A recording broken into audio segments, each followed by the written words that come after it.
ياسنا asalaamaaleykum mbokku jullit yi mbokku taalibe yi rawatina mbokku internet buy safoo di suivre seen télévision Al Moukhtar TV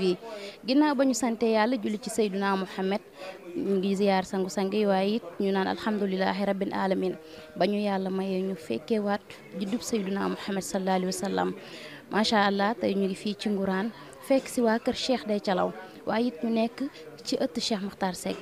ñu fekk fi ki nga xamante ne mooy Cheikh na Makhtar Seck ñu bàyyi ko kàddu gi mu nuyoog mbokk internet bi. أعوذ بالله السميع العليم من الشيطان الرجيم إن يشاء يذهبكم الله ويأتي بخلق جديد وما ذلك على الله بعزيز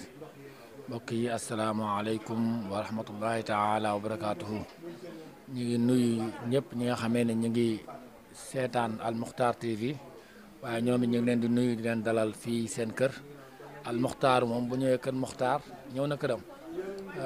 bu ñëwee kër Moukhtar ñëw na këram kon ñu ngi leen di wax ahlan wa sahlan wa marhaban bikum di leen dalal ak jàmm bismillah. mbégte ak contentement bu mag fekk leen fii ci seen ëttu maam waaye macha allah ñu lay laaj mbégte gàmb gi nan nga ko dundee. mbégte gàmb gi niñ ko dundee mooy li Ahmad Shawqi waxoon rek wulidal huda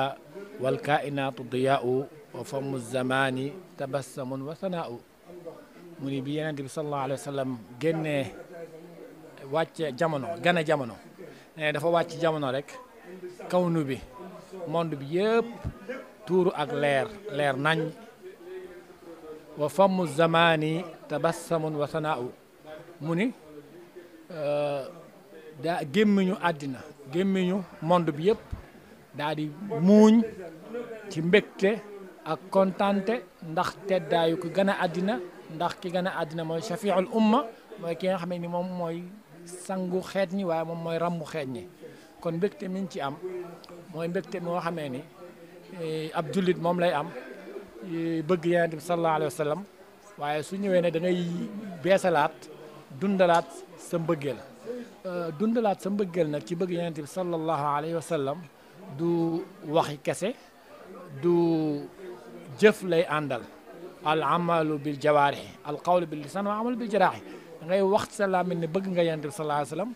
waaye ñu gis da nga roy ko al muhibbu liman yuhibbu mutii'u nit ki mu bëgg daf koy topp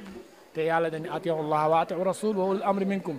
topp leen yàlla te topp Yonent bi kon su fekkee dañoo bëgg yàlla dañoo bëgg Yonent bi dañuy nekk ci al awamir iqamatul waajibaat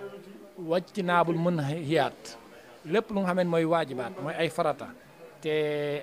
alquran indi ko wala sunna indi ko dañ ciy gën a góorgóorlu suñu tànk waaye lépp mooy yoo xam ne mooy munhiyaat li ñuy tere moo lu ñu sib wala lu xaraam dañ koy moytu ba duñ ca nekk sa bëggu Yonent bi foofu lay feeñe waaye nga fexe ba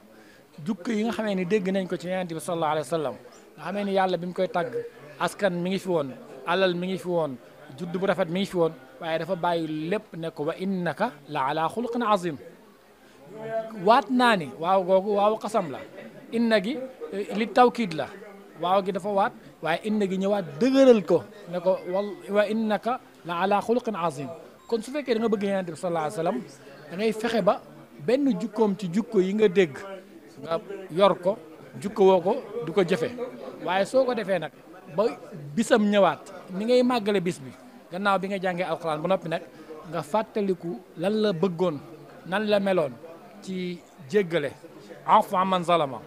ku xamee ne daf ko tooñ mu jéggal la at tasaamux yaatu laa biir yërmande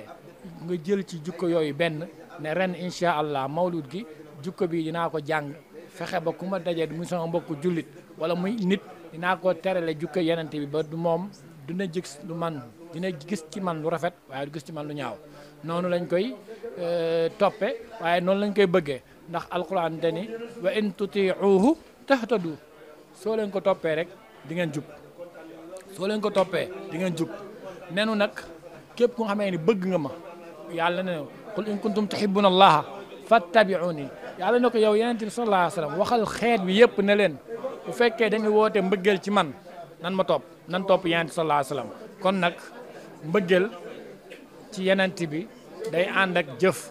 jëfi mooy fexe ba jukko yu rafet yi mu amoon nga am ci benn jukko ci jukko yooyu. bu dee fii Ngourane nag depuis 1875 ñi ngi koy màggal guddi googu guddi Yonent sallallahu alayhi wasallam sunu maam Cheikh Dey Thialaw nga xamee ni Cheikh Saad bu la nga xamee ni mooy ki njëkk ci ñi Cheikh Saad bu cheikhal waaye mooy ki nga xamee ni moom Cheikh Saad bu da ko fekk si jël ko yóbbu ko defar ko yóbbu ko jamono bi nga xamee ni Cheikh Saad bu amaan mission yu mu war a yónnee Maroc Cheikh Dey Thialaw la yónni mu dem ci mission boobu ci jamono yooyu la ko yónni Maroc mu dem fa Fass Muknaas bi muy ñëw mu dem fekk ñuy gàmmo bi muy ñëw Sénégal mu ñëw Ngourane indaale gàmmo boobu jamono jumtukaay yi yombul transport yombul bi mu ko njëkk a def ci biir néegam la ko def ak njabootu boppam wàcce kaamil alxuraan defar bernde yu yem def ko bi mu demee ba mu dellu si mu def ko ci ëttam bi mu demee ba nga xamee ni nag njariñ la te jullit yëpp war na noo jariñ ci njariñ loolu mu yaatal ko nag di ko def ci penc mi woo képp kuy taalibe képp kuy soppe mu ñëw waaye nag bu ñëwee nga xam ne suñu maam sëñ Touba moom la waxoon taazimuhu bi sunnati yaquduna ila jannati sëñ Touba dafa wax ni buñ koy màggal dañ koy màggal ci sunna loolu nag mooy tax màggal googu wommat nu yóbbu na ci àjjana Cheikh Dey Thialaw nag ci loolu la nekkoon moom da ko doon màggal ci alquran wa sunna mooy dina fexe ba bëccëg gi luñ ci mën a wàcc ci alquran ñu wàcce ko dina fexe ba képp ku nga xamee ni di nga ñëw ci bis boobu say melokaan ak say jëf dina méngoog li alquran digle méngoog li sunna digle wala li mu tere buñ àggee ba ci guddi ga nag lenn moo ci yitte ja mooy fexe ba ku fa ñëw xam kan mooy yenante bi xam kan mooy yan jukko la làmboo woon waaye bu dee nit ku yàlla dimbali boo fa jógee su fekkoon ñetti jukko yi nga yoroon yu baax di nga yóbbaale di nga ci dolli ñaar mu nekk juróom wala nga dolli ci ñett mu nekk juróom benn noonu nag la ko waa Ngourane di màggale noonu la ñuy jàppee bis boobu incha allah. macha allah kontaan nañ bu baax ci kàddu yi jërëjëf.